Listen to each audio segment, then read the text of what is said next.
On June the 4th, 1976, the Sex Pistols played a poorly attended gig at a small, inaccessible venue in Manchester, the Lesser Free Trade Hall. There were only around 40 people in the audience that night, but the impact of that tiny gig on the city of Manchester was absolutely seismic, and the ripples of it are still spreading out today. I mean, when you came out, you knew something had happened, and your body felt hot, and your blood was racing, and your mind was racing, and you were thinking, you know, this is amazing. But it never occurred to you that there would be any future for it. It never occurred to you that maybe every single person in that room would go on and form bands and do whatever they did. It never occurred to you because that never happened before. In fact, it could be argued that without this gig, the world would never have seen the Smiths, the Buzzcocks, The Fall, Joy Division, New Order, Simply Red, Happy Mondays, and without the Smiths, the Hacienda and the Manchester movement, would there ever have been an Oasis and the Britpop movement? Think about the ripples of inspiration that came as a result of those bands. Maybe there would be no Nirvana, Green Day, Suede, Killers, Arctic Monkeys, Blur, Radiohead or Prodigy, all of whom are acts that owe a debt to bands formed in the sticky, carpeted aisles of the Lesser Free Trade Hall. This gig acts as a kind of balancing point for the music scene in Manchester. Without it, things could have been very, very different today, not just for the city itself, but for the UK as a whole and beyond. So today, join me to hear the story behind the gig that changed Manchester forever. The story starts with a Sex Pistols gig in London. The band were new and underground at this point and had never played outside the capital. On February the 12th, 1976, they played at the Marquee in London, and a writer for the NME was in the audience. And the gig was so bizarre and unusual that the band received their first review in print in this issue of the NME, released 8 days after the gig on February 21st. Have a listen to that article by journalist Neil Spencer.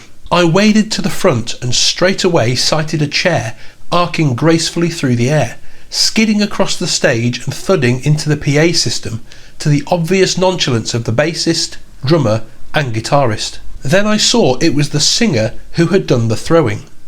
Punks? Bruce Springsteen and the rest of them would get shredded if they went up against these boys. They've played less than a dozen gigs as yet, have a small but fanatic following, and they don't get asked back. No one asked for an encore, but they did one anyway. "You can't play," heckled an irate French punter. "So what?" countered the bassist. That's how it is with the Pistols, a musical experience with the emphasis on experience. "Actually, we're not into music," one of the Pistols confided afterwards. "We're into chaos." What a way to first get mentioned in the music press. It's exciting to read today, 50 years on.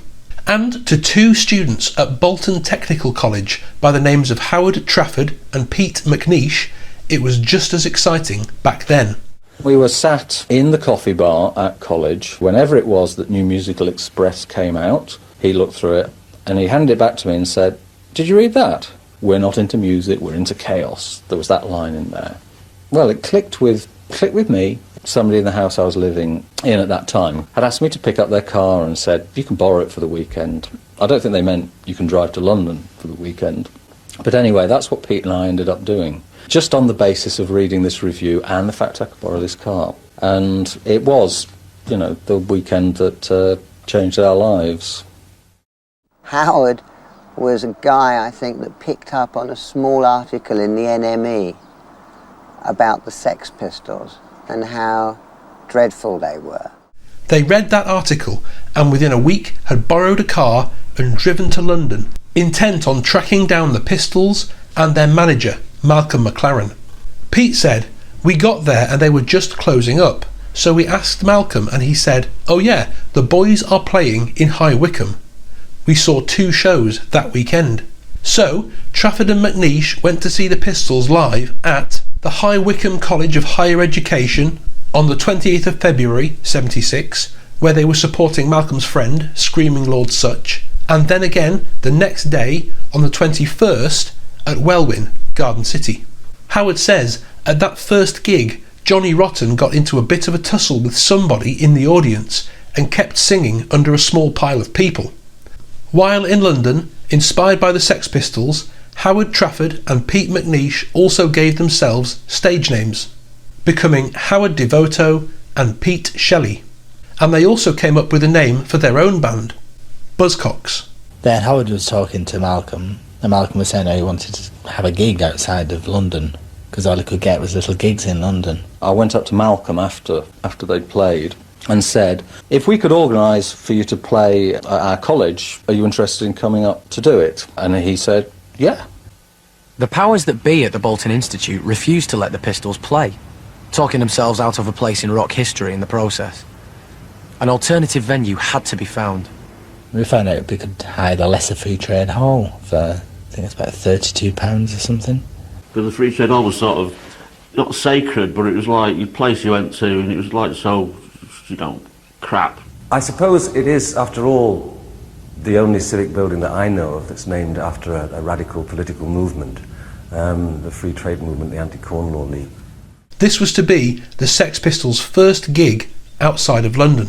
Howard says, we were determined to bring the Sex Pistols north so that Buzzcocks could act as support.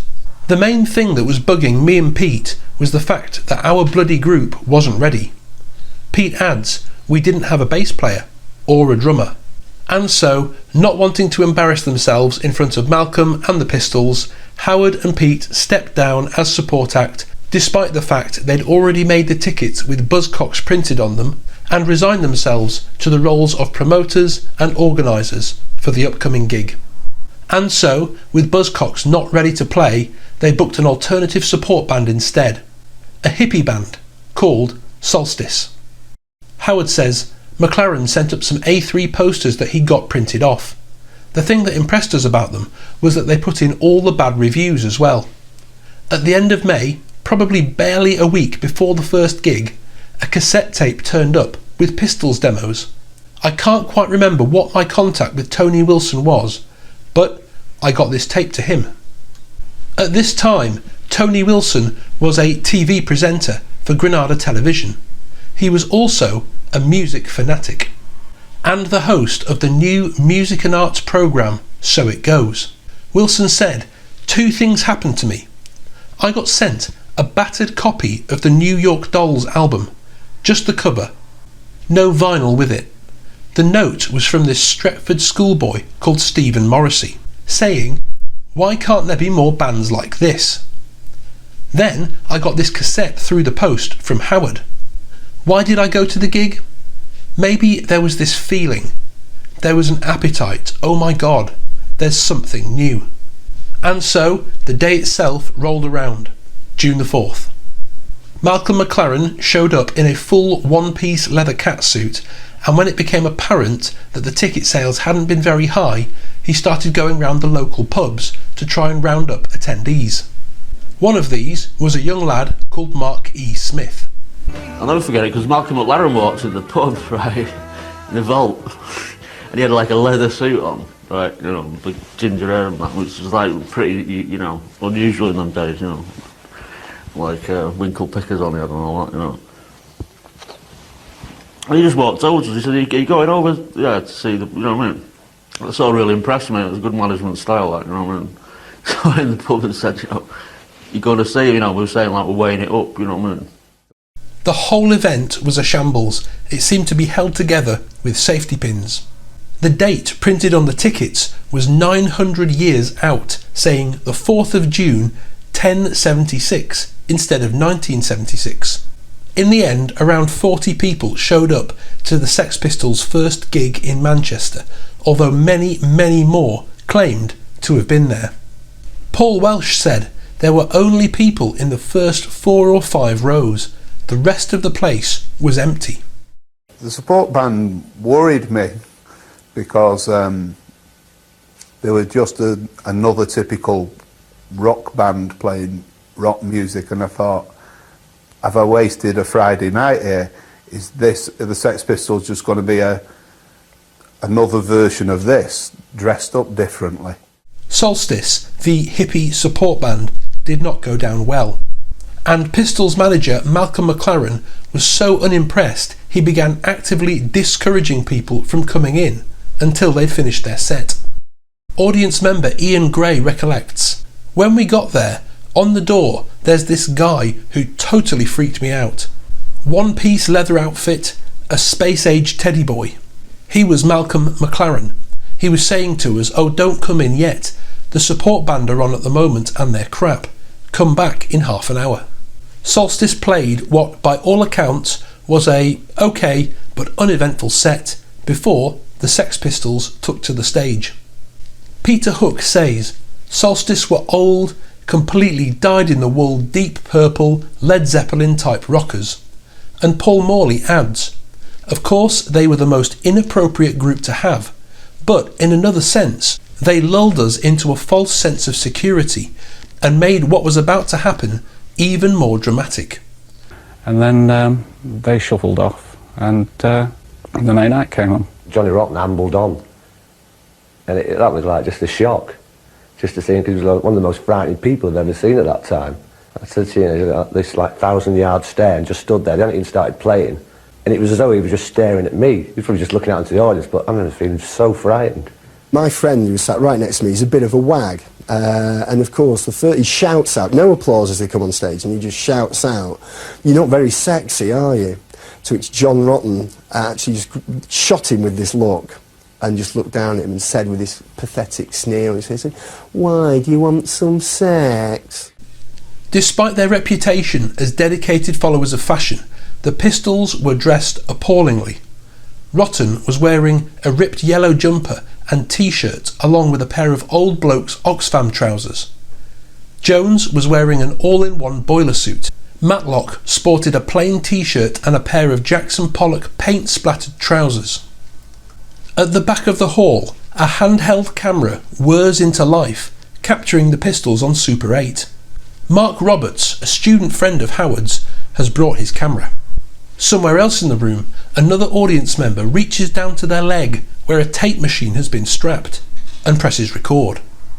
Much of that recording of this gig can be heard on the Pistols album Live 76, and it really is an absolute racket. Now, I listened to the whole gig from start to finish, and musically speaking, it's an absolute mess. It's just a load of raucous noise from start to finish. But when listening, if I imagine being there with those four guys on stage creating that sound live and loud, I can understand it must have been an incredibly intense and exhilarating experience. You were never looking to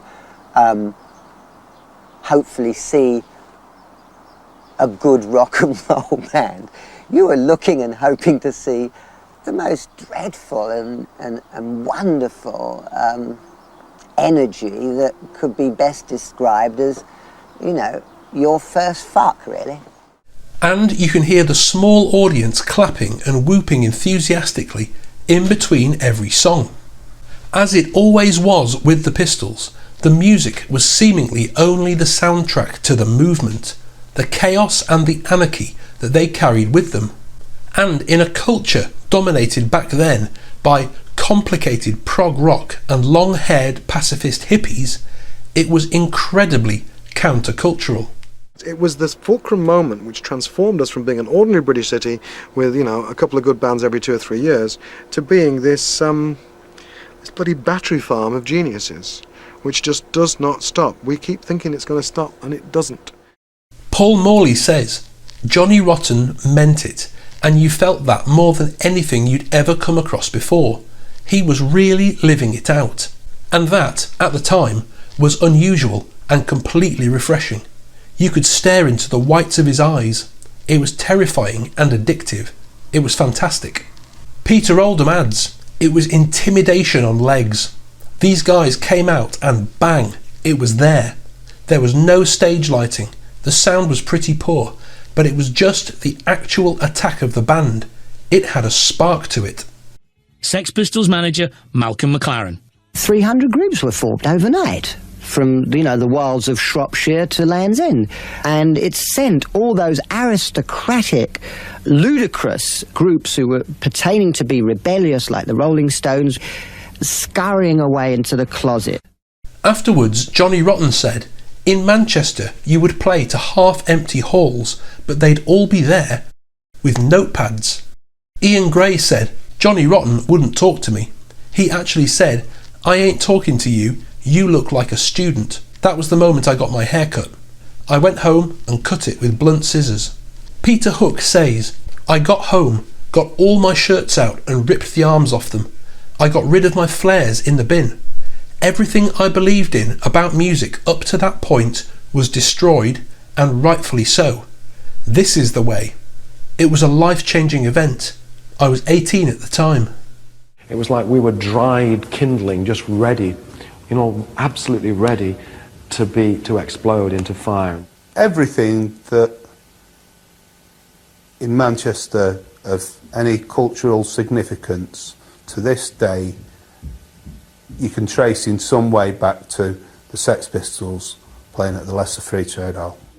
I can only remember that those kids were believing that they were at the beginning of something, and they believed they had in their reach something authentic, and they were not going to ever let that go. It was a rare jewel, like a ruby in a field of tin. Pete and Howard, who set up the gig, recruited Steve Diggle into their band on bass that night, and so the Buzzcocks were able to actually support the Pistols when they came back again 3 weeks later to play the same venue. The second gig is considered to be the actual moment when the punk movement really began, and it's also probably the reason that so many people claim to have been there the first night who actually weren't. After seeing the Sex Pistols on June the 4th, Mark E. Smith went on to form legendary Manchester band The Fall, inspired by what he had experienced that night. Ian Curtis, Bernard Sumner and Peter Hook formed their own band, Joy Division, that exact same night, and later, out of Joy Division, came New Order. Apparently, a young red-haired Manc lad by the name of Mick Hucknall was also in the audience that night. He went on to form the band Simply Red, who would release the album Stars in 1991, one of the best-selling albums of all time in UK music history. Tony Wilson described the gig as his epiphany, and he founded Factory Records the following year, in 1978. Factory signed Joy Division, who of course had also been formed because of the same gig. He also signed the Happy Mondays and the band James. He then went on to found the legendary nightclub the Hacienda, around which the entire Manchester movement centred. Stephen Patrick Morrissey, who was also in the audience, penned an epistle to the NME saying this: "The Pistols in jumble sale attire had those few that attended dancing in the aisles despite their discordant music and barely audible audacious lyrics, and they were called back for 2 encores. I'd love to see the Pistols make it. Maybe then they will be able to afford some clothes that don't look as though they've been slept in." Near the back, observing studiously that night, was a strange creature from Stretford called Stephen Patrick Morrissey, a James Dean and New York Dolls obsessive and inveterate letter-writer to the NME. The seed of pop stardom had been planted in his bequeathed head too. Without the Smiths, which he later formed, there'd be no Stone Roses, no Oasis, arguably no emo, no Blur, no indie music as we know it. Just a few days after the Sex Pistols stormed Manchester, they returned to London for gigs on July the 4th and the 6th that featured 2 brand new bands as opening acts, The Clash and The Damned. 3 weeks after that, their return gig at the Lesser Free Trade Hall, featuring opening act The Buzzcocks, drew hundreds as the punk era unofficially opened. Everybody who was there were kind of outsiders, and that was what had drawn them there. That's why people were there, and the Sex Pistols were the ultimate outsiders group, and you knew it was just all gelled. There was instant identification with the Sex Pistols. That same night, June the 4th, The Rolling Stones were playing in Paris to a far larger audience, but there is no doubt whatsoever about which gig was the more influential. So, if you're in a band playing small, half-empty venues, keep at it and don't give up. Because you never know.